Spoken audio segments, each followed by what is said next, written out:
أعوذ بالله من الشيطان الرجيم بسم الله الرحمن الرحيم الحمد لله رب العالمين والعاقبة للمتقين والصلاة والسلام على رسوله محمد وآله وأصحابه أجمعين أما بعد السلام عليكم hürmetli sabaqdaşlar bugünkü dersimiz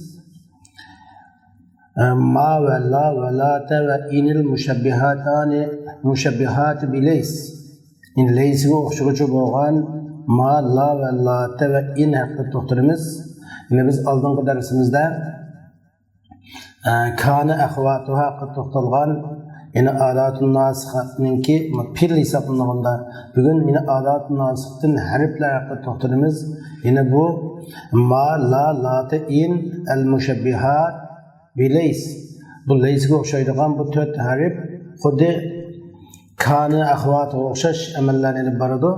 Bu endi bu to'rt harfni biz leysga o'xshovchi dedik. Ikki jihatda leysga o'xshaydi. Biri ma'na jihatda leysga o'xshaydi. Leysmi o'ziniki ma'na jihatda leysga o'xshaydi deganimiz leysa odatda jumlani nafiy ma'nosida ifodalab turadi. Yana shu xabarni nafiy qilib keladi va shundaqla bulumi xabarni nafiy qilib keladi. Jumlada xabarni nafiy qiladi. Ikkinchisi yana leysami ismli jumlani beshkishib uning mubtadani ismi qilib boshqacha keltiradigan xabarni o'zining ismi qilib xabar qilib tushuntirishga keltiradigan ahvol bordi. Leysa Muhammadun taliban deganga o'xshash.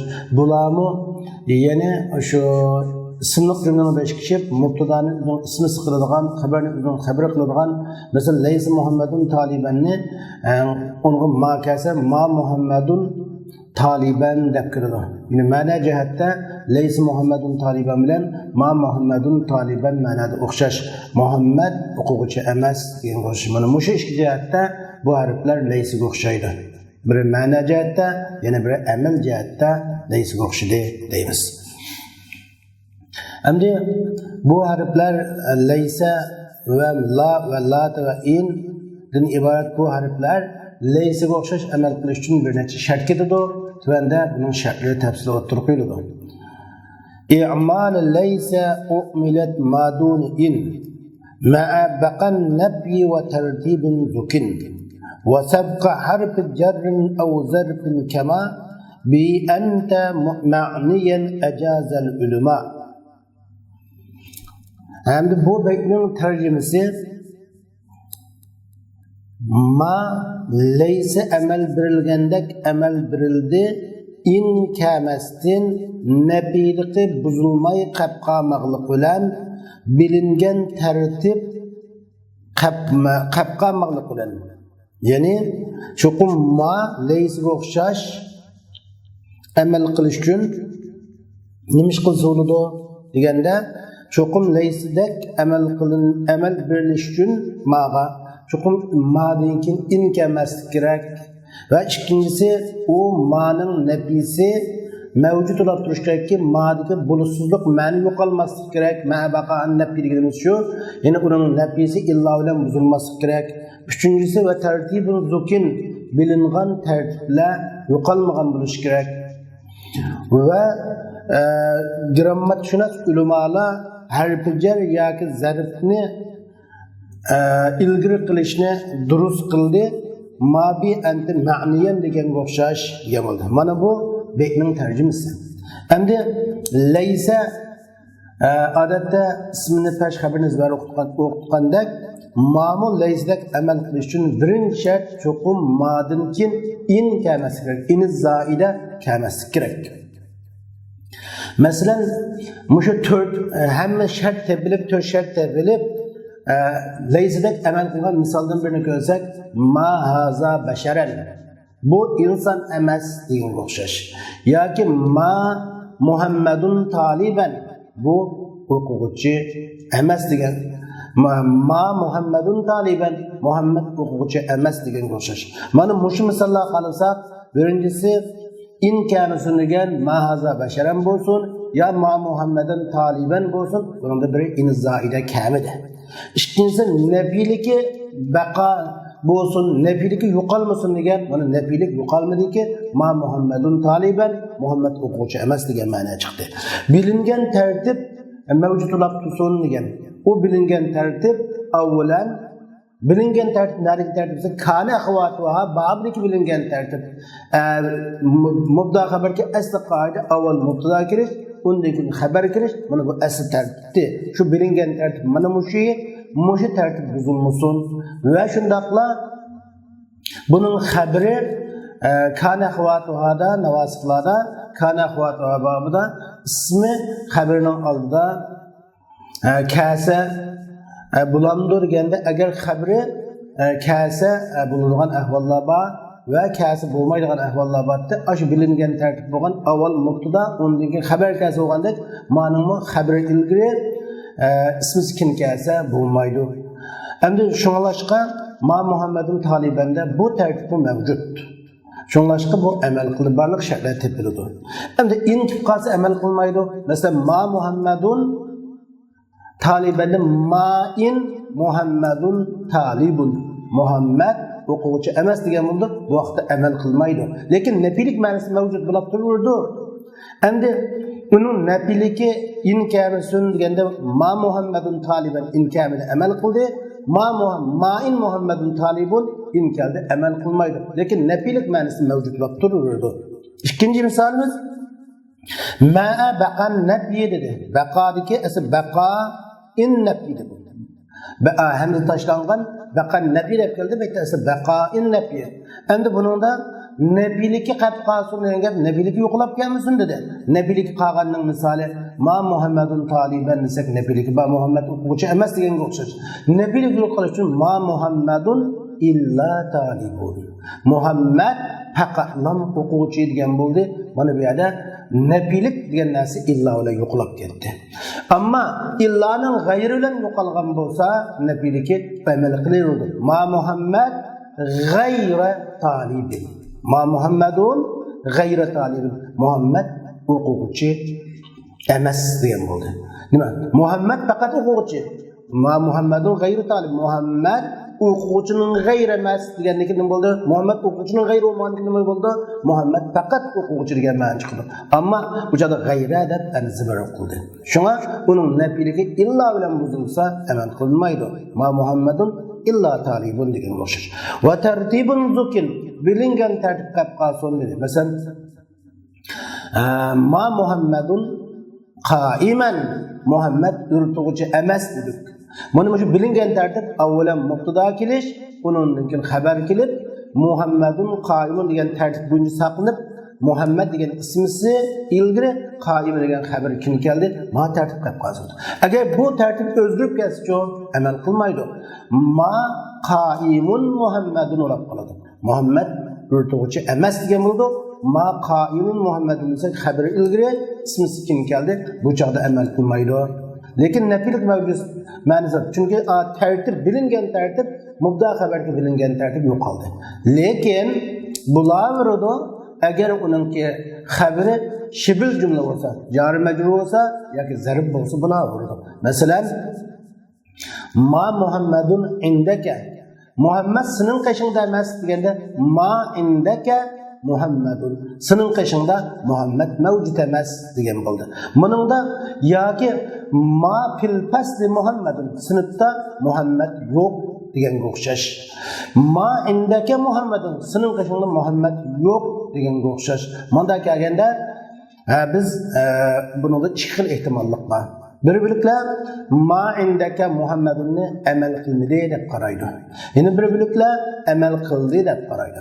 Amal qilmadi degan vaqtimizda ma indaka Muhammadun ma fil fasli Muhammadunni amal qildi desak qandoq Rabbimiz, amal qilmadi desak qandoq Rabbimiz deganda amal qildi degan vaqtimizda ma indaka Muhammadundiki ma leysu o'xshuguchi ma'valadiki ma. Endi indaka inda zarif muzaf kabzimir muzaf bilan mahallan majrur indaka shibil jumla mahallan mansub deymiz. Indining ma'ning xabari mahallan mansub xabari ma deymiz. Muhammadun xabari Muhammedun ma'ninki keyin kelgan ismisi. İsmi ma muakkar deymiz. Ma'nin keyin kelgan ismisi deymiz. Endi ma fil fasli Muhammedun sınıfta Muhammed yok desek fil fasli ilgiri kelgan xabri ma'nin Muhammed kim kelgan ismisi deb qarasak fil fasli jari majrur shib jumla mahallan mansub xabari ma deymiz. Muhammedun ismi ma muakhar deymiz. Ma'ning kim kelgan ismisi deb qaraymiz. Bu vaqtda amal qildi deymiz. Ammo amal qilmadi degan vaqtimizda ma indaka Muhammedunda ma harf laysa harfini fi mulg'at amal qilmaydigan faqat nafini ifodalab turgan ma indaka shibl jumla xabar muqaddam Muhammedun mudlay muakhar deymiz. Ma fil fasl Muhammedun fil fasl shibl jumla xabar muqaddam Muhammedun xabar muakhar deb qaraymiz. Mana bu amal qildi, qilmadi shibl jumla bo'lganda amal qilsa. Bu degan vaqtimizda i'rob o'xshash beriladi. Shunga va tartibun zukun bilingan tartib shu. Ammo amal qilmaydi bilingan tartibi nima edi? Xabarning ma'muli shu ismining oldiga chiqib qolsa amal qilmaydi. Ammo masalan ma Muhammadun akilan ta'amaka Muhammed senin tamakını yiyguchi emas desek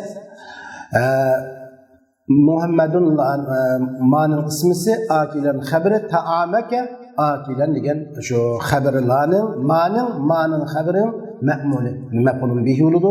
Yani ta'amaka yani Muhammed degan ismining oldiga chiqsak amal qilmaydi. Ma ta'amaka Muhammedun akilan yoki ma ta'amaka akilan Muhammad desek bu vaqtda akilan deb kelmaydi. Amal qilmagan ekan ma ta'amaka Muhammadun akilun yoki ma ta'amaka akilun Muhammadun bunday kelish kerak. Shunga xabarning ma'muli oldiga chiqsa bo'ladi. Chunki bilingan tartib ashara chiqmaslik kerak. Ammo xabarning ma'muli shibl jumla bo'lib qolsa, ya'ni xabarning ma'muli zarb bo'lib qolsa yoki xabarning ma'muli jari majrur bo'lib qolsa, o'jada o xabarning ma'muli ma'ning ismining oldiga chiqsa bo'ladi. Masalan, bu vaqtda ma bi anta ma'niyan sen meni maqsad qiluvchi emas desak, ma laysa o'xshovchi ma'valadikum ma anta uning ismisi ma'niyan xabri bi degan jari majrur ma'niyan degan shu ma'ning xabarinki maf'ulun bihi g'ayri sarih ashunga mutaalliq ashunga ma'muli hisoblanadi. Buningga o'xshash bo'lsin bo'ladi yoki zarb bo'lsin bo'ladi. Endi masalan ma anta qa'iman ma anta qa'iman indi sen mening qishimda qoim bo'lib tug'uchi emas desak ma indi qa'iman indi desak endi ma indi anta qa'iman deb kelsa bo'ladi. Chunki xabarning ma'muli shibl jumla bo'lsa yine durus deymiz. Bo'lmaganda bu durus bo'lmaydi. Shunga ma laysga o'xshash amal qilish uchun yuqorqi shartlar bo'lish kerak. Birinchisi ma'dan keyin inka emas kerak, nizoilik emas kerak, nafisi illa bilan buzilmagan bo'lish kerak. Bilingan tartib saqlanish kerak. Ismi avval, xabar keyin kelgan bo'lish kerak. Uchinchisi To'rtinchisi xabarning ma'muli shibl jumla yoki zarf yoki jar majrurning g'ayri bo'lsa ilgari bo'lmaslik kerak. Bu 4 shart topilganda 5-chi bir shart bor, ma takror topsa amal qilinmaydi deydigan yana bir shart bor. Ma anta muqimun sen o'rtug'chi emas. Ma anta muqimun. Agar biz birinchi ma'ni ikkinchi ma'ni birinchi ma'ni ta'kid desak amal qiladi. Ma anta muqiman. Chunki o'chaq ikkinchi ma'ni birinchi ma'ni ta'kid deb qaralganligi uchun o'chaqda amal qiladi. Ya ma anta muqimun deb keladi. Ikkinchi ma'ni biz uni ta'kid uchun kelmagan, u faqatlan birincisi nafi uchun kelgan, ikkinchisi nafi uchun kelgan desak, nafi isbat. Nafyun isbatun deymiz. Nafini nafiy qilib isbotlanadi. ma desek birinci ma'nın nefilikini, ikinci ma yok kılıdı. Onda vakti nefini nefi kılsa ispat çıkıdı. O vakti bu musbat ma'naga aylanadi. O vakti amel kılmaydı. Hakikaten Muhammed öldürücü degan ma'na çıktı. Ma Muhammedun qaimun deb. Şunlaşqa mana bu ma'ninki amel qilish ahvoli. Mushu birinchi bo'ladi. Endi undan boshqalardan mushar tepilam bo'lsa mushar tepiladi. Shunga wasabqa harfi jarrin aw zarfin tabi'an ma'nin ajazal ulama deganimiz, yana bu yerga harfi jarni ilgari qilish yoki zarfni ilgari qilishni ulamolar durust qildi. Mayli u harfi jar, ya'ni jari majrur yoki zarf xabar bo'lsin ilgari qilsak bo'ladi, xabarning ma'muli bo'lsin ilgari qilsak bo'ladi degan ma'no chiqadi.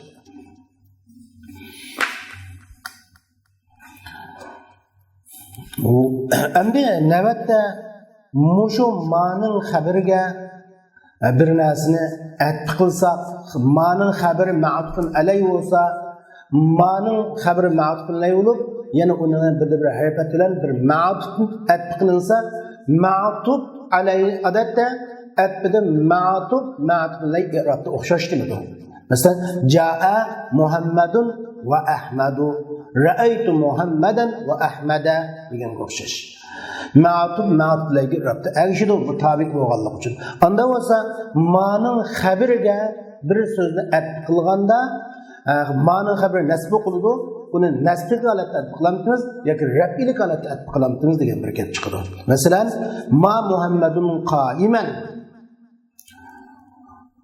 Ma Muhammadun qaiman. Muhammad o'tuvchi emas dedik. Endi wala ve katiben ve o yazıcımı emas.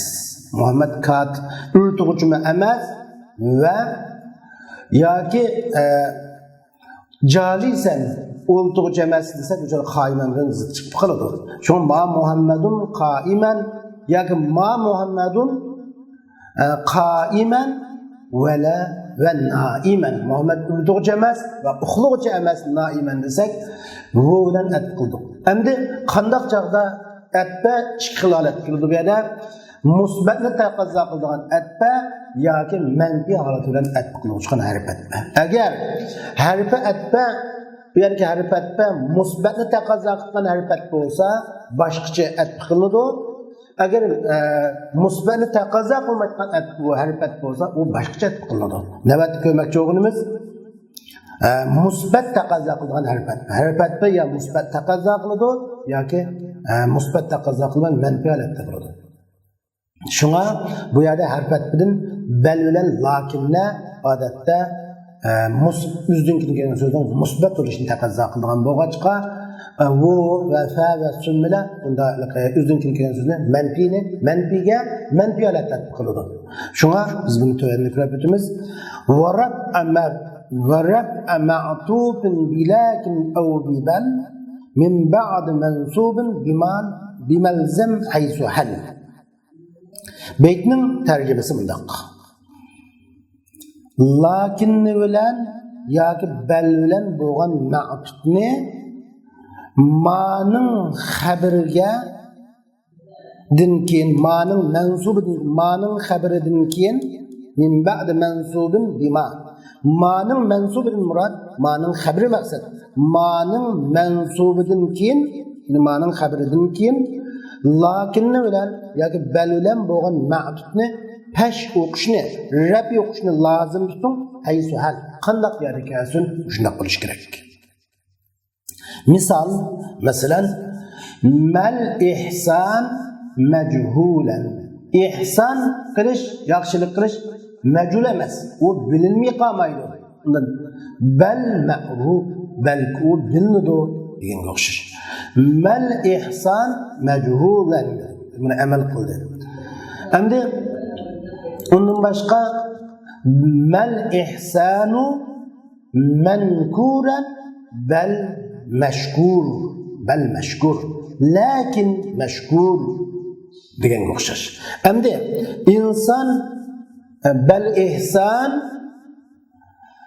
mankur yaxshilik qilish inkor qilinuvchi emas, balki u tashakkur etiluvchi dedik. Endi mushu misolda mal ihsan mankuran deganga bir narsani atbiq qildi. La bal bilan yoki lakin bilan atbiq qildi. Summa yoki ro yoki fa bilan atbiq qildi. Ikki xil ara shakldir. Agar biz buningga bal bilan atbiq qilsak, atbiq qilingan so'z rabbiy holatda atbiq qilinadi deb qaraymiz. Musannifning maqsadi buncha tarjima qilgan vaqtimizda rab'a ma'tufun bilakin aw bibal min ba'd mansub bima zam haythu hal degan buncha mal ihsan mankuran bal mashkurun deymiz. Mashkur deb aytgan. Mashkuran qilsangiz bo'lmaydi, mashkurun qiling demakchi. Ya'ni mal ihsanu mankuran bal mashkurun mashkuran demakchi. Limaza? Nima shunday desak bo'lmaydi. Ma'tublarga iroda erishadigan bo'lsa desak, lakin va bal qilganda cho'qim bu yerda nafi holatda amal qilmaydi. Chunki ma'tubda amil takrorlanganlik niyati bilan bo'ldi. Ma'tublarga iroda erishdi, amil takrorlanish asosida. Agar zibarlik qilsak-chu nima degan bo'lursiz? O'sha mal ihson mankuran bal al ihson mashkurun degan bo'ladi. Agar uni zibar o'qisak, o'chaqda chuqur omil takrorlanib chiqdi. O'chaqda ma nafida amal, musbatda amal qiladi. Ma musbatda amal qilmaydi. Ma manfida amal qildi. Uningki nafiligi buzilsin degan. Chunki yaxshilik inkor qilinuvchi emas dedi.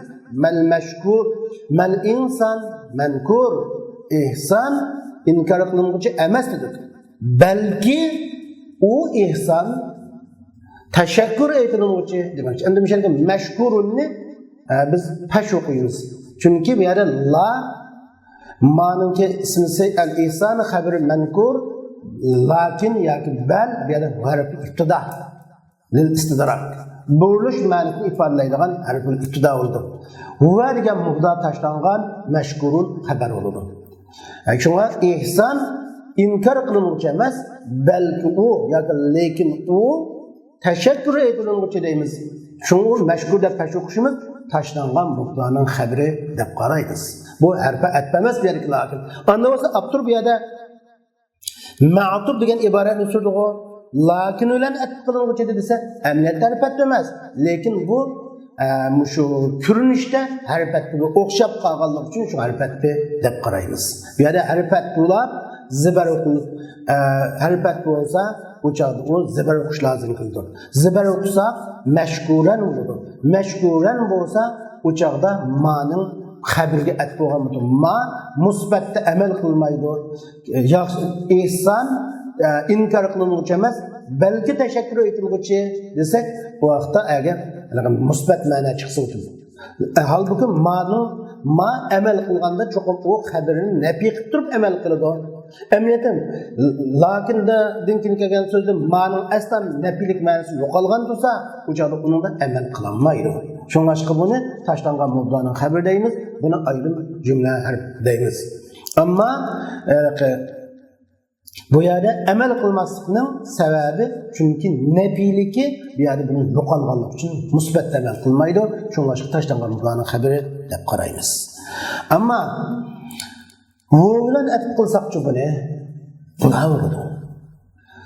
Mal ihsanu mankuran wala va majhulan deymiz. Unda mashkuran desak ma'namiz chiqib qoladi. Ihson inkor qilinuvchi emas va majhul ham bilinmay qoluvchi emas. Ham inkor qilinmaydi, ham unda noma'lum qolib qolmaydi. degan bo'ldi. U bilan qilsak, shun bilan qilsak bo'laveradi. Lekin lakin bilan qilsak, chunki bu musbatni taqozo qilgan bo'lg'achqa, bal bilan qilsak, bal degan chunki musbatni taqozo qilgan bo'lg'achqa, la musma musbatda amal qilmagan bo'lg'achqa, shunlashib buni pashlik holatda tatbiq qilamiz demakchi.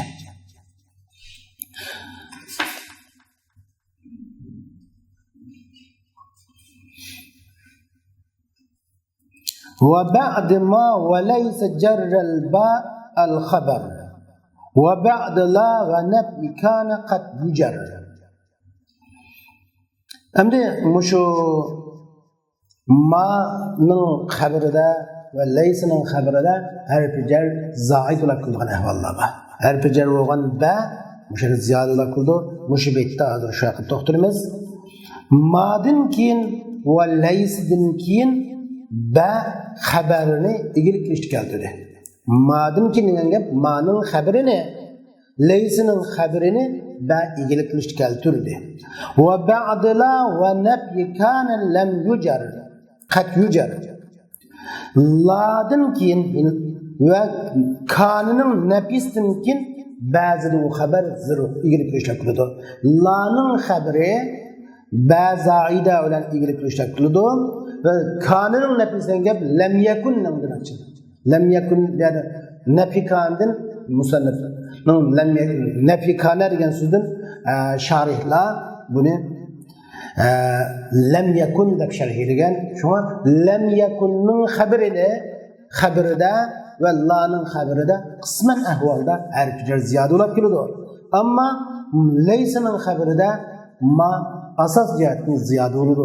Endi ma'ning xabarida ba'zi chog'larda ziyoda bo'lib keladi. Bu yerda ma'ni mahijoziya deb ataymiz.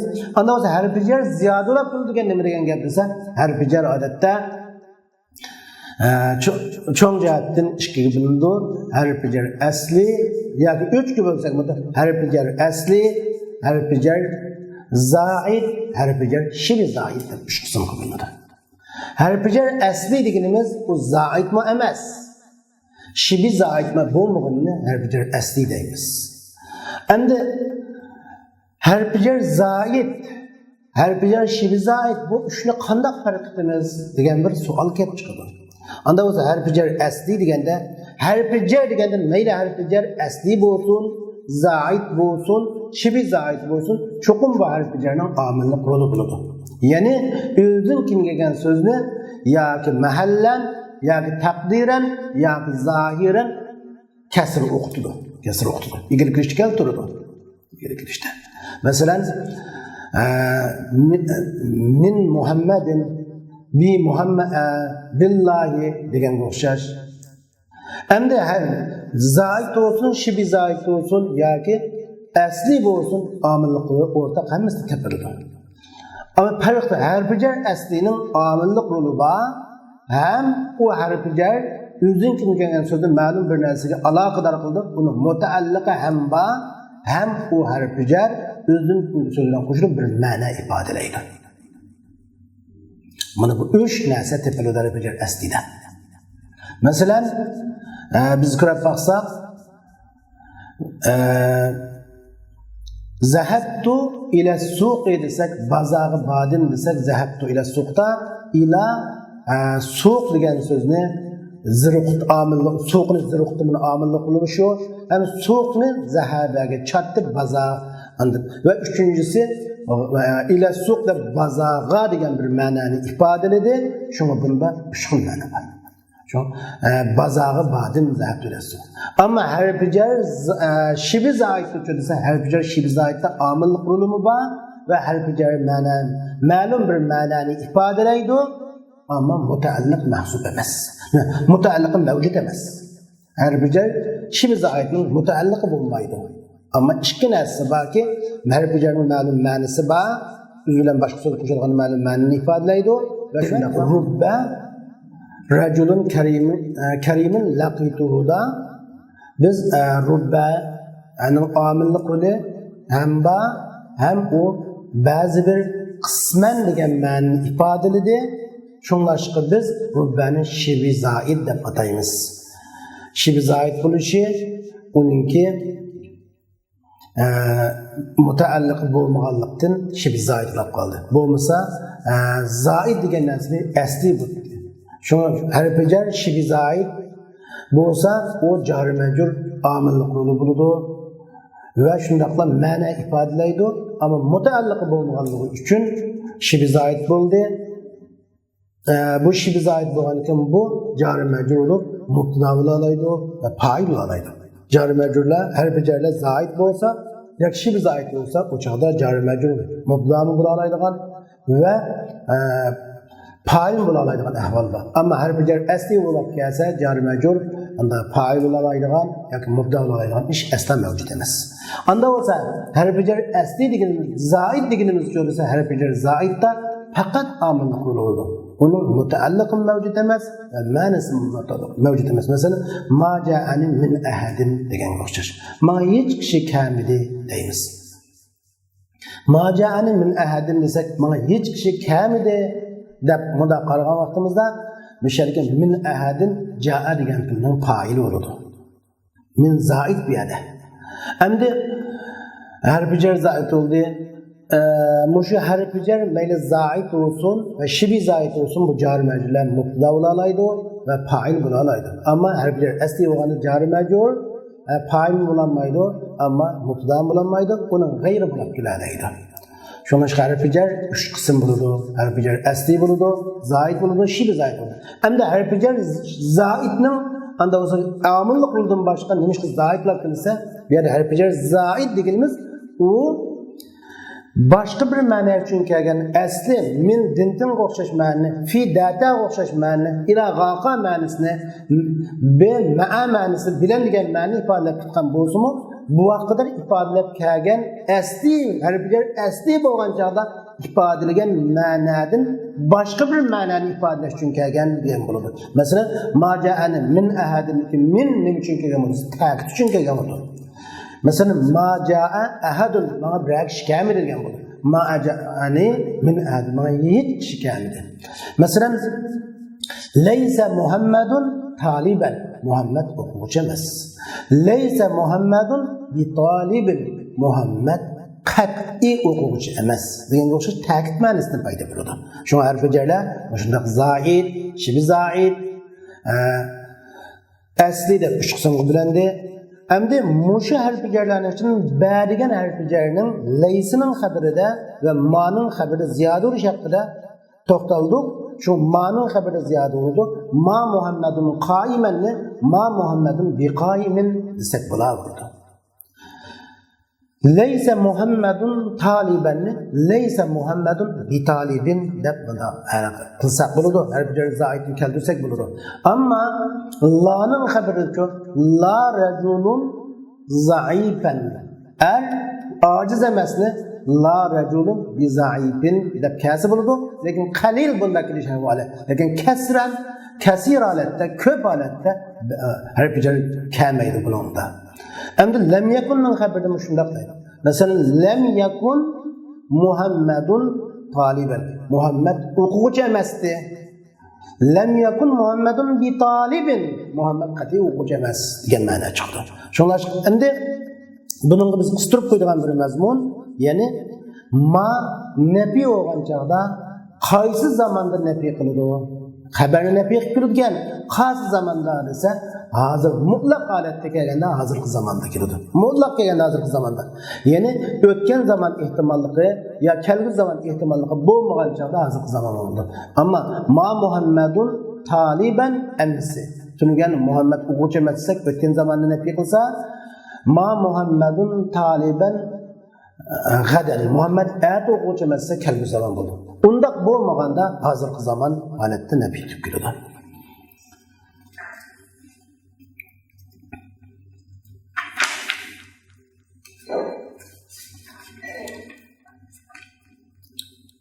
Endi biz yuqorida ma'ning amal qilish ahvollarini ko'rib o'tdik.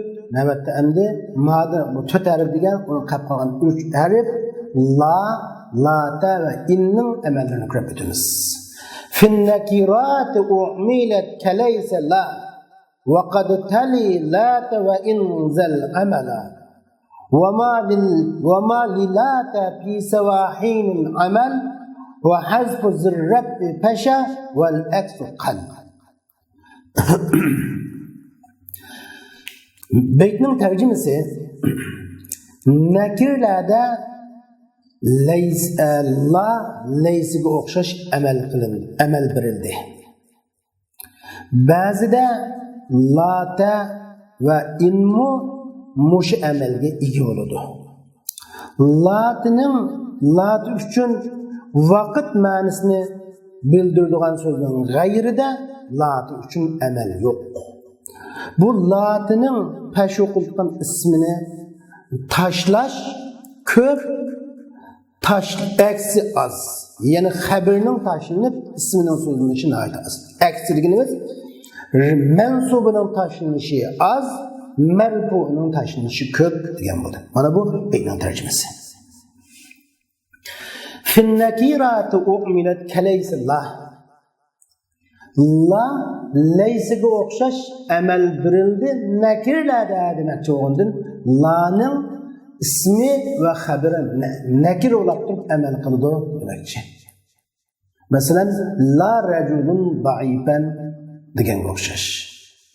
La reculun qaimen degen okşaş. Mana ismimi nekir kıldı, haberimi nekir kıldı. Muşu vaqtda emel kıldı. Leysige okşaş emel kıldı. Ama bu nemiga o'xshash bo'lganda andaligi ismi ma'rifa ya xabar ma'rifa qolsa amal qilmaydi bu bir. Qolgan jihatda shu ma'dagi amallar shartlar mushunda mavjud. Shu ma'da qanday shartlar talab qilingan bo'lsa, shu shartlar bilan undan ortiq bir shart u qolsa deganda ismi va xabar nakir qilish. Lekin tartibni yo'qolmasligi deganga o'xshash va undan boshqa nurg'un shartlar bordi. U ham bundan mavjud bor. Endi bu ma'vilen adette bazı yeni bir ma'va la racule fiddari degan o'xshash. La raculun fiddari degan o'xshash. Inniga o'xshash amal qilgan lava, leysiga o'xshash amal qilgan lava.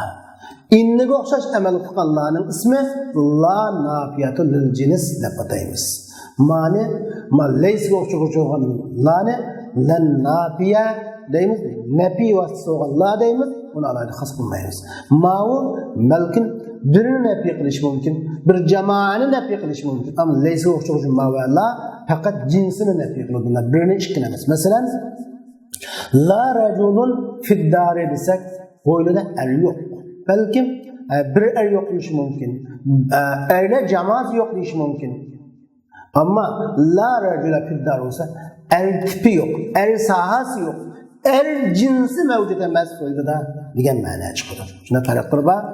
Qolgan talablari shu modda talab qilingan talablar o'xshash o'zgarishda bo'lmaydi. O'xshash amal qiladi. Endi lata va in mush amalga ba'zi ega bo'ladi. Endi latining ismi sifat xabar zibar o'qilgan, inning ismi sifat xabar zibar o'qilgan ahvollar bor edi. Masalan, inga nima qilsak, ama in bilan latida bayon shart yo'q. Ismi va xabari har ikkilisi nakir kelsin degan talab bunda talab qilinmaydi. Masalan, in Muhammadun qaiman, in Muhammadun qaiman. Muhammad o'rtoqcha emas. Lekin bularning amalga ma'da talab qilingan, ma'ning amal qilinishi shart qilingan shartlar ham bunda shart etiladi. Biz yuqorida tilg'ilingan shartlarning hammasini mishada shart qilamiz. Şu ma her bir nefi olan indinkin iniza ile kâsi olmaydı. Bunun ismisi ilgili haber kim kâsi olmaydı. Pasılgısı olmaydı. Uğurlusu olmaydı diye yukarıda ben sözler öttüğüm şu şart müşahedimi talep kılıyordu. Şuna in Muhammedun kaimen. Ama in kaimen Muhammedun dep gelmeydi. In kaimun Muhammedun dep geliyordu kâyende. In emel kılmayı geliyordu. Muşa. Endi la'da çoğu dese, la'da mı muşa emelini kıldı? La'da mı? İsmi sıfaş. Mesela la'da sa'atu sa'atan nedame. Bu püşeyman kılış vakit demek. Bu vakit püşeyman kılış vakit demek. Emez. La'dan sa'atu sa'atal menam. Bu vakit uxlaş vakti emez. Digen okşaş boşunda emel kılıyordu. Demek ama la'tının ismini miladin kılıyordu. O innin isim haberi çokum açı ma'nın isim haberini bulalıysa bu şey bulalıydı. Ama la'tının ismi ve haberini bulurdu. La'tının ismi ve haberi çokum zaman ismi buluş gerek. İsmiye zaman buluş gerek. Zaman ismi olması olmaydı. Yani vaktini bildirdiğin isimla saatten degen go saat, vakit, hin degen go bir zamanını bildirdiğin isimla bunun isim haberi muşun olduğunu kılıdı. Es-saatu saatin nedane. Bu saat püşeyman kılı saati desek, la'ta saatu saat nadameti deganga o'xshash. Vali lati yinisi va yinin amal. Latinin yininin başkasıda lati için amel yok. Lati fakat yinide amel kıldı, yininin başkasıda amel kılmaydı. Hem de bu yini ibaretinde bazılar ulamalar lati yinide amel kıldı, yininin başkasıda amel kılmaydı degan bu gapni yininin labzi murad deganlarni bo'ldi. Lekin jumhur ulamalarning ko'z qarashi bu yinidan vaqt ma'nosi maqsad, yininin o'zi maqsad emas deb qaraydi. Yininin o'zi maqsad bo'lsa, latining ismi va xabar faqat yini degan so'z bo'ladi. Undan boshqa so'zlar kamil degan lafzat yo'q. Mayli soat kelsimidi, vaqt kelsimidi, chunki boshqa kelgan yerlar, boshqa betlarda, arablarning boshqa she'rlarda shunaqa kelgan yerlar ham mavjud bo'lg'achqa bu shu birinchi kelsimidi. Nimishqa nadimal bughatu wallat sa'at mandamin deb wallat sa'at mandam deb kelgachga shu bo'laverdi. Anda da yininin başkasına amel kıldı. Dedik, yininin başkasına qanday amel kıldı desek, yinidin başka vaqt ma'nosini bildirgan so'zlar kelsa bo'ladi degan bo'ldi. Masalan, lata yini ma'nosi deb kelgan. Mana bu yini demak Qur'oni Karimda lata yini. Bu vaqt qechish vaqti emas. Lata yini ma'nosi. Endi oyat yini ma'nosi deb o'qilgan shaz qiroatmi bor, lekin biz mana shaz qiroatga chiqmaymiz. Lata yini ma'nosi deganni qata qilib turib ismisi tashlangan deb qaraymiz. Endi lata saat mandam deb kelgan. Nadimal bug'at va lat saat mandam. Bag'ila pushaymon qildi. Bu vaqt pushaymon qilish vaqti emas deb lata saatu saat mandam deb mundaq tushuntirilgan. Shunlashqa lata amal qilishni ismimi va xabarimi vaqt ma'nosini bildirgan so'z bo'lsin. Anda da latining ba'zilari ismi tashlantirishni kasir hazfu zilrab pashar degan gap mush latining ismining tashlanishini ko'p degan bo'ldi. Masalan, lata saat mandam, lata yini ma'nosi. Tashlangan ismini nima qiyos qilamiz desa, xabarlik vaqt ashuni taqdir qilsak bo'ladi. Masalan, lata saat mandamda lata saat mandam deb keltiramiz. Lata yini ma'nosida lata hinu yini ma'nosi deb keltiramiz. Endi lata vaqtal manami bu uxlash vaqti emas desa latal vaqtu vaqtal manami deb mana keltiramiz. Shu xabaridagi vaqt so'zini ismga taqdir qilib keltirsak bo'ladi. Endi ismi so'zini xabar tashlanayotgan ahvol bor edi. Wal aksu qal aksi az yani ismi sözünü xabar tashlanib qilishni aytib az. Bunun da bo'lganda masalan latal vaqtu desa latal vaqtu vaqtal bu vaqt emas deb. Masalan lata vaqtul nadama pushaymon qilish vaqti yoki latal vaqt 5 ta so'z keladi. Masalan nadimal bughat lata saatin lata saat mandam deb keldi. Mishab ismlam kelib qoldi shu. Nadimal bughat lata saatu deb kelsa, lata saat deb kelsa, biz xabarga saat mandamni nima qilsak bo'ladi? Taqdir qilsak durust bo'ladi. Mushu bo'yicha buni muloyiza qilamiz va tahlil qilamiz. Mushu mana bu laninki alayda ahvol. Endi lata umumisi bir so'zmi yoki lata umumisi bir so'z emasmi? Desa bir-biriga la va ta'ning yig'indisi bir kalima deb tushunib bo'ldi. Ba'zilar la nafiya ta'u ta'nis al-maftuha ayollarning uchuq ta'sir degan bo'ldi. Ahsan ko'z qarash la ta umumisi bir kalima desak bo'ladi. Bu foydali. Endi mushkulat qilib bo'lmaydi. Shuningga biz shu la ta amal qildikan ism va xabarinisi ikkilisi zaman ma'nosini bildirar ekan. Ismi tashlab xabar bilan qilgan, xabar tashlab ismi bilan qilgan ahvolni bor ekan deganni ko'rsak bo'ldi. Bugungi darsimiz mushu lata va in ma va la haqida bo'ldi. bugünkü dersimiz müşakişi buludu. İnşallah ikinci saat dersimiz Ef'al el-Mukaribe. Ef'al mukaribe. Yakınlaşma tüspilleri hakkında toxtunumuz. Bu yakınlaşma tüspilleri mi? Adatın navasının katardan başlandı. İsimlik cümlenin beşikşip, isimlik cümledeki mubdani özünün ismi sıkılıdığan, haberini özünün haberi kılıdığan baktını hesapladık mı? İkinci saat dersimizde muşaklı toxtunumuz. Ve ahir da'vana enelhamdülillahi rabbil alemin.